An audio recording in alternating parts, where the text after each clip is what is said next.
We've heard it all before, haven't we? The Catholic Church is the enemy of science, progress, and reason. Well, it's all nonsense, and we're going to debunk it mercilessly. Join me right now for the Catholic Church, Builder of Civilization.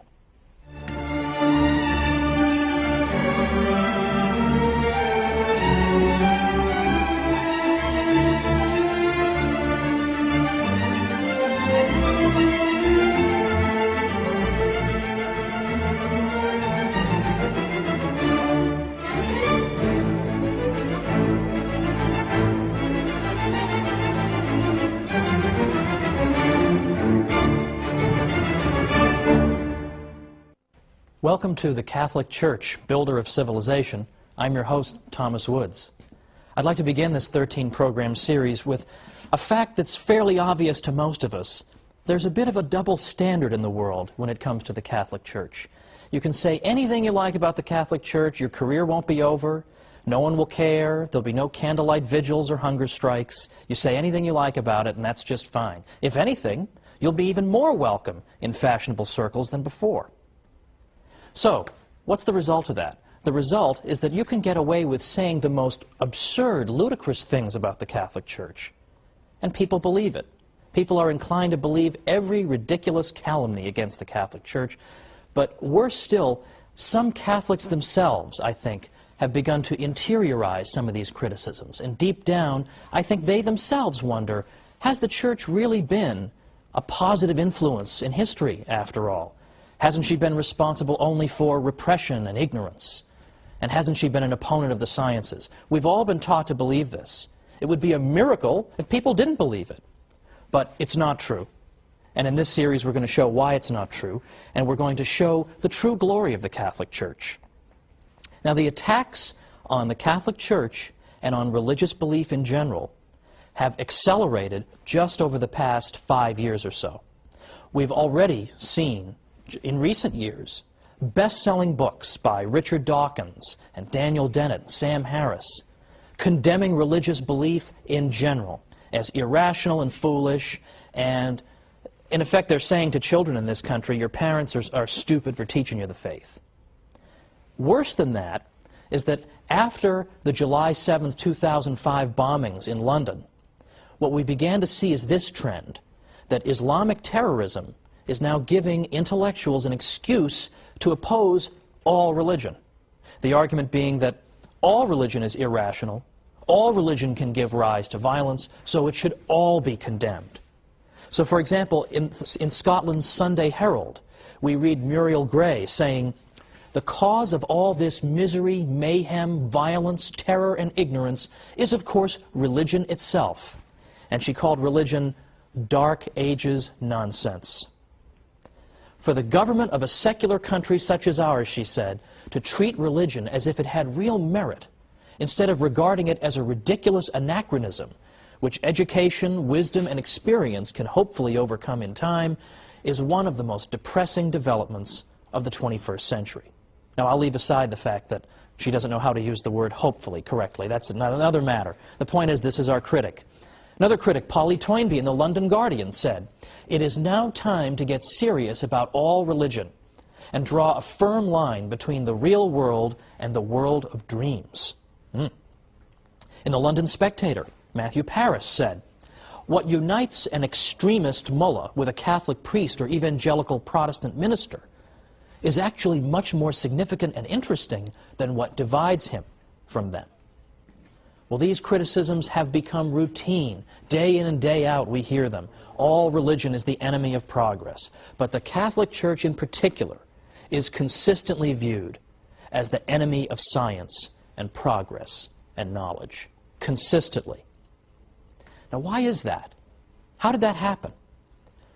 In part, it began 200 years ago or more in the so-called Enlightenment, which was a period in 18th century European history in which the intellectual classes became extraordinarily hostile to the Church. They disparaged the Middle Ages consistently. In fact, that's why they had the word Enlightenment. Because the idea was that before the Enlightenment, before the wonderful 18th century, all we had was misery and backwardness and ignorance fostered by the Catholic Church. But now, thankfully, We have secular intellectuals to bring us enlightenment. I sometimes think that the most depressing job on earth must be to be a history professor who teaches about the Middle Ages. It must be the most depressing job on earth. All day long, you lecture about the Middle Ages, and you say, the Middle Ages weren't so bad. In fact, a lot of great things happened in the Middle Ages. Catholic Church made a lot of great things possible. You lecture on this all day long. You write books and articles on it. You even appear on television. You appear on radio, and you talk about it. And what happens? You get home at night, you turn on the TV, nothing you've done has made any effect. Everybody still believes the Middle Ages was a time of ignorance and repression, and it was all the fault of the Catholic Church. All of that stuff, in effect, cannot be dislodged. It must be extremely depressing. Now, why are these falsehoods so resistant to the truth? Why is it so hard to get people to change their minds on this? Well, ever since the Enlightenment, what has taken root in our culture and in our way of thinking is that the Catholic Church is assumed to be wrong, and that secularism, that is the idea of organizing society and all of life without reference to God, that is said to be the source of progress. So by definition, anything the Church is connected to involves retrogression, whereas anything that a secular intellectual brings us, well, that brings us progress. And that has been the lens through which history has been viewed over the past 200 years. That's why it's only over the past maybe 50 years that we've begun to see historians finally cracking through this nonsense and finally saying, wait a minute, not only did the Catholic Church not obstruct the sciences, she may have helped to foster them. Not only did secularists not invent the science of economics, for example, but in fact it turns out it was Catholic priests and professors who developed the ideas of economics centuries earlier, and on and on and on.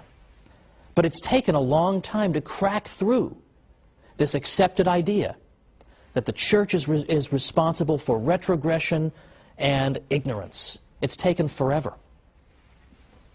Now let's think about some of these areas in which the Catholic Church has really built our civilization. I mean, I choose that word advisedly. Why is it that the Catholic Church can be said to be her builder? Well, for example, consider how we think about charity, charitable work. We think that you're engaged in charity when you help somebody without any expectation of a reward, when you do it because it's good and it's right to do it. You do it because you know that in the grand scheme of things, that unfortunate person is in some sense your equal, having been made in the image and likeness of God, and so you help that person. You don't help that person because you expect 3 years down the road to revisit him and say, remember that $15 I gave you, why don't you cough it up? Or to revisit him and say, I need votes, I need some political support, why don't you come help me? We don't do it so we can tell the whole world, hey, look at what a great guy I am, I just gave that guy $10. We don't do it for those reasons. We do it for the reasons that I gave, purely disinterested motives. Well, where do we get that idea? That idea comes from the Catholic Church. Because in ancient Greece or Rome, if you had said, oh, I'm going to go help somebody with no expectation of any reciprocity, I'm just going to go do it out of the goodness of my heart, they would have thought you were crazy. What are you talking about, man? Much less the idea that I would pray for and even try to help my own enemies. What, are you insane? But yet today, we take this for granted as the ideal, that the good man tries to observe these principles. But again, where do they come from? They come from the Catholic Church. The Catholic Church teaches this about charity. The ancient world didn't. So here's an area in which things that we take for granted, this is the way we think, we take it for granted. Where does that come from? It comes from the Catholic Church. We'll have more to say about that in a future episode. How about the idea of rights, that I have a right to own property, or a right not to be killed, for example? Where does that idea of rights come from? Well, we've always been told that secularists in the Enlightenment, or just before the Enlightenment, came up with this idea. In the 17th century, all of a sudden, boom, rights just developed. Well, that's not true either. And once again, modern research is coming to the rescue of Catholicism. I know that sounds odd. You think modern researchers, you want to run the other way. But in fact, honest professors, Catholic and non-Catholic alike, are now saying that the idea of rights goes all the way back to the 12th century and Catholic canon lawyers who gave the idea its birth. And the idea of a right simply means that I have a certain immunity to invasion by you. You can't just arbitrarily kill me or deprive me of my property, things of this nature. That's all a right is, that it would be wrong for you to interfere with me in these areas. And where does this liberating idea come from? From the heart of the Church. Or again, economic science. Did Adam Smith just think of economics in the 18th century? It all just came out of his head. He had this gigantic head, and all of economics just poured out of it. No. In fact, for the past 50 years, what have historians been saying? They've been saying that it was the Catholic scholastics, professors who taught in particularly Spanish universities, and specifically the University of Salamanca, that gave birth to modern economics. They were the founders of economics, not secularists of the Enlightenment. This is now being discovered. On the wall of my office, I have a framed picture of the University of Salamanca. Now, most people would come in and say, "What's the matter with you, man? Why would you, of all universities, pick this one?" It's because I know that this is where economics was given birth. And if you're a geek like me, you're very interested in, you love economics. But then finally, for right now, before our break, what about our commitment to reason? Don't we always pride ourselves in Western civilization on our commitment to the use of reason? That we use human reason to resolve disputes and to settle debates? Well, of course. But where does that come from? Where does that come from? That also comes from the Catholic Church. Why? Because the university system that the Catholic Church fostered encouraged debate, rigorous debate, and human reason was held up as the great arbiter to decide all these matters that are up for debate. Again, isn't that the opposite of what you're told? What we're told is that the Catholic Church is an enemy of reason. To the contrary, there has been no greater champion of reason. But it's not just reason. It's more specific applications of reason. For example, the sciences in particular. The sciences, more than we realize, owe themselves to the Catholic Church. Now, why is that? It's the opposite of what we're told, but believe it or not, historians of the past 50 years have begun to say the Catholic Church is more and more responsible for the sciences. Come on back and we'll talk about this after the break.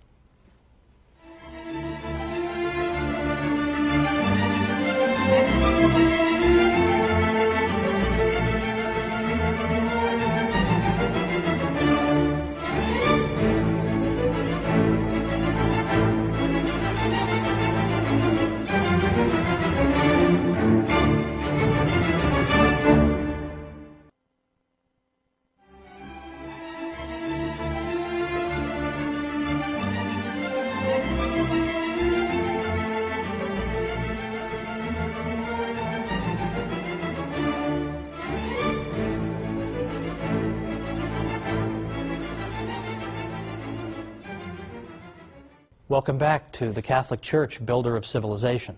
I'm Thomas Woods. Before the break, we were talking about all these areas in which the Catholic contribution to our civilization has been indispensable, but in which it's largely neglected. How many of the facts that we've uncovered even up to now are covered in schools on a regular basis? Do I even have to ask that question? But I teased you a little bit with the idea of the Catholic Church as having helped to give birth to science in Western civilization just before our break here. What did I mean by that? Well, I'm going to tease you a little bit again, because by next time we're going to get into the sciences in real depth, the next 3 episodes, in fact, because here I think we have the aspect of Catholic history that is most often mangled and distorted, and most often used, I think, as a bludgeon with which to beat the Church over the head. And I want to show that this is largely without merit. What I at least want to tell you for now is that it really is true that over the past 50 years, scientists who write the history of science have begun rethinking the old arguments against the Church and said, you know what, on second thought, the Church actually did very important things. There's a reason that science took root and then was sustained for so long in Western civilization, whereas it wasn't in others. And this, it turns out, is not in spite of the Catholic Church, but in some ways because of it. Now, 100 years ago, it's true, you would have read a book by Andrew Dixon White called, that refers to the alleged warfare between religion and science in Western civilization. Today, White's book is considered almost laughable among professors. It's so out of date and so ludicrous. Today, you have professors like Edward Grant writing Cambridge University Press books. You've got Thomas Goldstein, A.C. Crombie, David Lindbergh, and many besides. And what they all agree on is that you can't just say the Church was an opponent of the sciences. To the contrary, there were aspects of Catholic thinking that were indispensable for the development of science. And we're going to get into specifically what were those. But right now, I want you to know that this old myth is being overturned by professors. Unfortunately, the findings of these professors have not managed to trickle down to the general public yet. This is what we're going to try to do on our series. Let me give you, by the way, an example of a typical story that people have been taught to believe about the Catholic Church, and then consider why it is they so readily believed it when there isn't even a stitch of evidence for it. And here's an example that I think even many people in the viewing audience might have believed, that I myself believed. I have no reason to think otherwise. And that's the idea that Christopher Columbus, when he engaged in his famous voyages, was actually seeking in part to prove that the Earth was not flat, but rather spherical. Now, we've all heard the usual story that Columbus was warned. No, Columbus, no, don't go sailing that far. You're going to fall off the edge of the Earth. Don't you know that? The Earth is a big flat disk, and you're going to fall off the edge and get eaten by dragons, or giant radioactive spiders are going to eat you, something like that. He was warned about all this. Don't do it.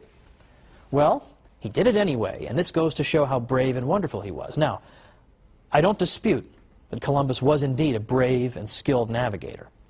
But Columbus himself, were he here today, would tell you that he was not seeking to prove the Earth was spherical. Why? Because everybody already knew it. Everybody already knew the Earth was a sphere. In effect, no educated person in Europe believed the Earth was flat. That is a myth. That's an almost absurd myth. In fact, just try to go back and find anybody in the history of Christendom who believed in a flat Earth. Just look for them. If everybody believed it, that shouldn't be so hard. And yet you can't find any examples. Well, I correct myself. You can find two examples of people you've never heard of. Lactantius, for example, from the late 3rd and early 4th centuries. He had no influence on anybody, and in any event, he was speaking more allegorically than anything else. The other person who seems to have believed it was a 6th century figure named Cosmas Indicopleustes. You ever heard of him? Neither have I. And neither had anybody in Western Europe. Cosmas wrote in Greek. By the time you get to that period of time, hardly anybody in the West speaks Greek. Pope St. Gregory the Great, for instance, who was Pope from 590 to 604, already he doesn't even speak a word of Greek. So hardly anybody could have read Cosmas. He wasn't translated into Latin until 1706. So anybody who may have taught a flat Earth had an audience of about 1 or 2 people, had no influence on anybody. The fact is, everybody understood the Earth was a sphere. The reason people were reluctant to sponsor Columbus wasn't that they were afraid he was going to fall off the edge. The reason they were afraid to do it was that they thought he had very much underestimated the size of that sphere. Columbus was saying, oh, don't worry about it. It's not a very big Earth. I'll just sail right around. I'll be right back. It'll be fine. But they were saying to him, no, the Earth is several times larger than you think it is, and you're just going to starve to death. You're going to sail, and you're going to sail, and you're going to sail, and you're not going to be any land. Well, luckily for Columbus, a couple of continents managed to spring up, quite contrary to his expectation, and thankfully for him and for his crew. But that was why they didn't want him to go. It wasn't because they thought he was going to fall off the edge. Now, I realize that is so much the opposite of what you've been told. You almost think that I must be making this up, right? Sure, people believe in a flat Earth, but I promise you they didn't. And there's actually a whole book that was written to answer the obvious follow-up question. If nobody believed in a flat Earth, how did this myth ever get started? And the answer comes in a small book by a guy named Jeffrey Burton Russell. He wrote a book called Inventing the Flat Earth. And what he found was that it was a very, very tiny group of intellectuals in the 19th century who gave birth to this myth. And they did it because it made the Catholic Church look ridiculous. Because in the 19th century, there was a lot of debate and dispute with the Church about Darwin and other matters. And the idea was that if we can portray the Church as being so ridiculous that it used to actually teach the Earth was flat, then we can show that she is an utterly contemptible opponent. So they invented this story. to cast the church in an absurd, ridiculous light. I am sure they had no idea the longevity of this myth, that in the 21st century people would still be taught it. I'm sure somewhere in the world right now as I speak, somebody's being taught the stupid church taught the earth was flat and brave, heroic Columbus proved them wrong. It just won't go away. But why won't it go away? Why does it have such staying power? And the reason is that it feeds into this Enlightenment stereotype, right? The Catholic Church is stupid, it inhibits progress, it forces us to believe foolish things. Well, that's exactly what we see in the flat earth myth, isn't it? Who could possibly believe the earth was flat? The ancient Greeks actually measured the circumference of the earth. So obviously they knew it was round. How could the foolish church think anything different? So there's a great example that can easily be overturned. But it hasn't been overturned because it serves a purpose. If you tried to invent some myth today about any famous person you could think of and say that so-and-so believed such and such, it would last for about 3 seconds. But people believe what they are prepared to believe. And people are prepared to believe the worst about the Catholic Church. So the point of the series, the point of the next 12 weeks in which I'll be joining you, is to go after not simply these little myths, but to build up an edifice to show the glories of the Catholic Church. Not simply to say, well, the Church didn't really do this, or the Church wasn't really so bad over here. We're not going to make any progress if our message is, the Catholic Church, not as bad as you thought. We need something a little more vigorous, little more vigor in our message. We need instead to say, it's not simply the Catholic Church isn't as bad as you thought, or she didn't really teach the earth was flat. We can't win by always running around putting out fires. Nobody ever built a house by putting out fires. Fires have to be put out, it's true. But we understand that we can't build if that's what we're always doing. If we're always letting opponents of the Church define the debate for us, then we're always going to be on the defensive. And it seems to me, given the state of our civilization, that it's about time that we went, shall we say, on the offensive. And we showed people all the glories of the Church, and we showed them all this hidden history. So we don't have to say, oh, we're not really as bad as you think. We're far more glorious than we ourselves even realize. And we are going to be up against, well, frankly, very, very influential people in this world. I'm sure many of you remember that the European Union's Constitution excludes all mention of the Christian influence on Western civilization. How willfully blind would you have to be, surrounded by cathedrals and religious artwork and the fruits of what the Church has given us? How blind would you have to be not to mention that the Church had a little something to do with building this civilization? No. Instead, the European Union Constitution begins and ends with the idea that Western civilization, that comes to us from ancient Greece and Rome, and then from the Renaissance and the Enlightenment. And that 1,000-year period in between, well, I don't know what was going on. Apparently nothing much. That's the standard view, and that was the standard view many people had up until, as I say, as recently as 50 or 100 years ago. But today, any medieval historian worth his salt knows this is a whole lot of nonsense and would reject it with a laugh. But yet, the architects of the European Union exclude mention of the Church or of Christ from their founding document. It isn't that they're stupid. If it were just a matter of stupidity, that would be easily overcome. We just come back with the facts and that'll be the end of it. It's that they're hostile to the Church. I mean, what could be more obvious than that? Look at what the European Union is up to half the time. Do they seem like pious Catholics, most of these people? They have no interest in spreading the truth about the Church. And that's why we as Catholics are under a particular obligation. We have to learn what we can about our faith. And we have to go and spread it. And we have to go and tell people the real history of the Catholic Church, because if we don't defend ourselves, nobody's going to do it for us. I actually wrote a book called How the Catholic Church Built Western Civilization, because I thought it was about time that we told our story. And that's what I'm going to spend the next 12 episodes doing, is telling our story. But for next time, we're going to start 3 programs on the subject of the Church and science.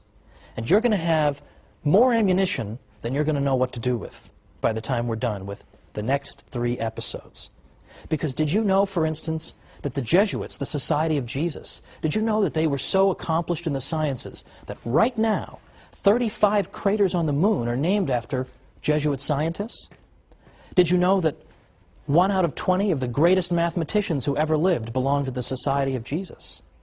Or that the Jesuits helped to found and then became the greatest practitioners of the study of earthquakes, seismology. And we can go on and on and on. Atomic theory, the study of ancient Egypt, the study of physics, and I can go on and on. There are so many ways in which the Catholic Church contributed to the sciences. So join me next time for the Catholic Church, Builder of Civilization.